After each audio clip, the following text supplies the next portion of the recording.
परम प्रेममय जुग पुरुषोत्तम श्री श्री ठाकुर अनुकूल चंद्रेर आतुल रांगा चरण जानाई आमार शतकोटी दंडवत प्रणाम। जय गुरु सकल इष्टप्राण दादा मायरा। এই তিনটি কথা আপনারা আপনাদের আত্মীয় পরিজন বন্ধু বান্ধবকেই কিন্তু বলতে যাবেন না, তাহলে নিজের বিপদ কিন্তু নিজেই ডেকে আনবেন। এই তিনটি কথা যদি আপনারা ভুল করেও আত্মীয় পরিজনদের কাছে বলে বসেন, তাহলে কিন্তু আপনার সমস্যা আরো বেড়ে যাবে, সমস্যাটা কমবে না।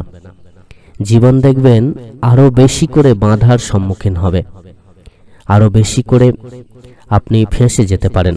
তাই তিনটি কথা থেকে সাবধান। চলুন আমরা সেই কথাগুলো জেনে নিই এবং পরম দয়ালের অমৃত বিধান আমরা মেনে চলার চেষ্টা করি।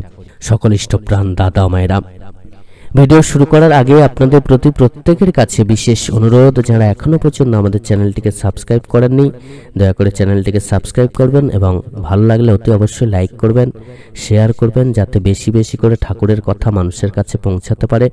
এবং অতি অবশ্যই কমেন্টস করে জানাবেন, যদি কোনো প্রশ্ন থাকে অতি অবশ্যই কিন্তু জানাবেন। পরম দয়াল যুগপুরুষোত্তম শ্রী শ্রী ঠাকুর অনুকূল চন্দ্র আমাদেরকে বাঁচার পথ দিয়েছেন। আমরা প্রত্যেকেই বাঁচতে চাই, ভালো থাকতে চাই, বাধাকে দূর করতে চাই, সমস্যা মুক্ত জীবন লাভ করতে চাই। কিন্তু আমরা এমন কিছু কিছু কর্ম করে বসি, এমন কিছু কিছু কর্ম আমাদের সাথে হয়, মানে ধরুন হঠাৎ করে একটা সিচুয়েশন হলো, আপনি এমন একটা কর্ম করে বসলেন যার জন্য আপনাকে হয়তো সেই ভুলের খেসারত দিতে হচ্ছে। এরকমটা হয় আমাদের জীবনে, তো সেগুলো থেকে একটু সতর্ক থাকতে হয়। পরম দয়াল যুগপুরুষোত্তম শ্রী শ্রী ঠাকুর অনুকূল চন্দ্র আমাদেরকে সাবধানতা অবলম্বন করে চলার কথা বলেছেন। তিনি আমাদেরকে দুর্বলতাকে দূর করার কথা বলেছেন।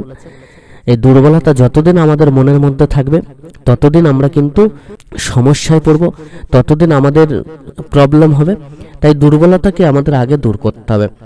আর এই দুর্বলতা যতদিন আমরা বয়ে নিয়ে চলব ততদিন কিন্তু আমরা কোনো কাজে সফলতা অর্জন করতে পারবো না, এমনকি ধর্মরাজ্যে ঢোকার অধিকার আমাদের জন্মাবে না। পরম দয়াল যুগপুরুষোত্তম তাঁর শ্রীমুখে এই বিধান দিয়েছেন যে দুর্বলতাকে আগে দূর করো, না হলে ধর্মরাজ্যে ঢোকবার অধিকার জন্মাবে না। আর এই দুর্বলতার কথা কিন্তু আপনি কাউকে বলবেন না। আপনার সংসারে যদি কোনো দুর্বল অংশ থাকে, আপনার নিজের মধ্যে যদি কোনো দুর্বলতা থাকে, আপনার পরিবারের কারোর যদি কোনো দুর্বলতা থাকে, সেই কথা আত্মীয় পরিজন বন্ধু বান্ধব কাউকেই কিন্তু বলতে যাবেন না। এটা আমাদের প্রত্যেকের জন্য খুবই খারাপ। দুর্বলতার কথা যত আপনি নিজেদের মধ্যে রেখে দিতে পারবেন এবং সেটাকে আস্তে আস্তে মানে দুর্বলতাটাকে কিভাবে সবলতায় পরিণত করা যায়, সেই দুর্বল জায়গাটা বা জিনিসটাকে কিভাবে ঠিক করা যায় সেটার দিকে মনোযোগী হতে হবে। দুর্বলতার কথা কাউকে বললে সে কিন্তু আপনাকে সাহায্য করবে না, উল্টে আপনার প্রতি বিদ্রুপ করবে বা আপনাকে মানে নিচু চোখে দেখবে। কখনো নিজেকে বিলিয়ে দেওয়ার কথা ভাববেন না। কেউ ডাকছেন সঙ্গে সঙ্গে ছুটে যাচ্ছেন তার কাছে, কেউ কিছু বললো সঙ্গে সঙ্গে নিজের কাজ ফেলে সেইটা যখন করছেন তখন তার কাছে আপনি কিন্তু ছোট হচ্ছেন। আগেকার দিনের মতো বর্তমান আর নেই যে ভালোবাসার মধ্য দিয়ে কাজকর্ম করে দিচ্ছেন, সেরকমটা কিন্তু আর নেই। এখন আপনি সহজলভ্য হয়ে যাচ্ছেন, অর্থাৎ সঙ্গে সঙ্গে আপনাকে পেয়ে যাচ্ছে। এই সহজলভ্য নিজেকে কিন্তু কখনো করবেন না, এটা থেকে কিন্তু বিরত থাকুন। সহজলভ্য কখনোই করবেন না, কখনোই মনকে দুর্বল করবেন না। 3 নম্বর যেটা হীনমন্যতার কথা, হীনমন্যতায় ভুগলে সেটা কখনোই কাউকে বলবেন না। আর এই হীনমন্যতায় কিন্তু কখনোই পড়বেন না। হীনমন্যতা যতদিন আপনার মনের মধ্যে থাকবে ততদিনই আপনি প্রবলেমে পড়বেন। হীনমন্যতাকে দূর করতে হবে, নিজের মনকে শক্ত করতে হবে, উন্নত করতে হবে, আমাদের কর্মগুলোকে আরো উন্নত করতে হবে। আমরা কি কাজ করছি, কেমন ভাবে চলছি, কেমন ভাবে কথাবার্তা বলছি। বর্তমান পরিস্থিতি এমন, আপনার মুখে সবসময় হাসি রাখতে হবে। মনের মধ্যে যাই থাক না কেন মনটা উদার করতে হবে, মুখে হাসি থাকতে হবে, মানুষের সাথে ব্যবহারটা ভালো করতে হবে, আচার ব্যবহার এগুলো ঠিকঠাক রাখতে হবে, অভ্যাসটাকে ভালো করতে হবে। এছাড়া নিজেরটা বোঝার চেষ্টা করতে হবে। নিজেকে সহজলভ্য করা কখনোই উচিত নয়। নিজের কর্মগুলোকে গুছিয়ে নেওয়ার চেষ্টা করতে হবে। তবে হ্যাঁ, স্বার্থপরতাকে কিন্তু ত্যাগ করতে হবে।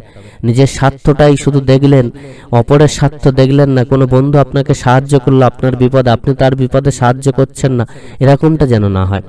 বিপদে আপদে মানুষের পাশে দাঁড়ান এবং আপনার গুরুত্বটা মানুষকে বোঝান। আপনার গুরুত্ব বা আপনার যে কর্মগুলোকে সেগুলো আরো উন্নত করুন। মানুষের কাছে গুরুত্বটা বাড়িয়ে দেওয়ার জন্য যা যা দরকার সেগুলো করতে থাকতে হবে। আমরা প্রত্যেকেই দেখবেন যখনই বিপদে পড়ি সঙ্গে সঙ্গে মানুষের কাছে হয়তো বলতে থাকে। এই বিপদের কথা কিন্তু বুঝে শুনে মানুষকে বলবেন, কারণ অনেক মানুষ আছেন সে অতি প্রিয়জন হলেও হতে পারে, আত্মীয় পরিজন যারা আছেন তাদের মধ্যে আমরা বিপদের কথা সঙ্গে সঙ্গে বলে বসি। সেটা কিন্তু কখনো করবেন না। মানুষ বুঝে তবেই বিপদের কথা তাদেরকে বলতে যাবেন। অনেক সময় আমরা কি করি, সত্য কথা সব জায়গায় বলে বসি। ধরুন সেই সত্য কথাটা বলা মানে আপনারই ক্ষতি হবে, সেই সত্য কথা থেকে কিন্তু বিরত থাকুন। পরম দয়াল বলছেন সত্য সেটা যেটাতে অপরের মঙ্গল হয়, আর অতি সত্য ধরুন যে কথাটা বলছেন সেটা সত্যি কথা কিন্তু সেইটা বললে অপরের অমঙ্গল হবে, সেটা হলো মিথ্যা। আবার ধরুন এমন মিথ্যা কথা আছে যেটা বললে হয়তো অপরের মঙ্গল হবে। ধরুন কারোর মৃত্যু সংবাদ আপনি পেয়েছেন, তো এমন কাউকে বলতে হবে যিনি প্রচন্ড অসুস্থ রয়েছেন, তাকে আপনি বলছেন, হয়তো বললে সেই মানুষটার মৃত্যু পছন্দ হতে পারে। তো আপনি তাকে সেই সত্যি কথাটা কিছুদিন পরে বা অন্যভাবে বলতেও পারেন, সঙ্গে সঙ্গে সেই সময় নাও বলতে পারেন। যে ওই সময় যে সত্যিটা আপনি বলছেন না ওটা কিন্তু আপনার কোনো পাপ হচ্ছে না।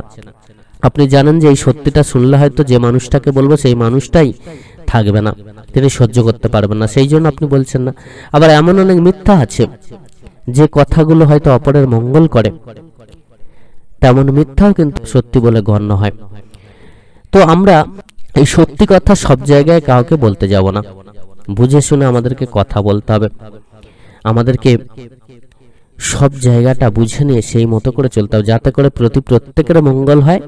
সেই মঙ্গলের পথকে মানুষের কাছে বলতে হবে, সেই মঙ্গলের পথ দেখিয়ে দিতে হবে, তবেই প্রকৃত রূপে আমরা ভালো থাকতে পারবো। এছাড়া পরম দয়াল যুগপুরুষোত্তম শ্রী শ্রী ঠাকুর অনুকূল চন্দ্র সংসারের কথা কাউকে বলতে বারণ করেছেন।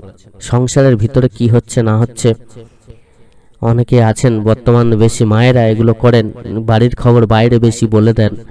এটা কিন্তু কখনোই করা উচিত নয়, বাড়ির খবর বাইরে বলা উচিত নয়।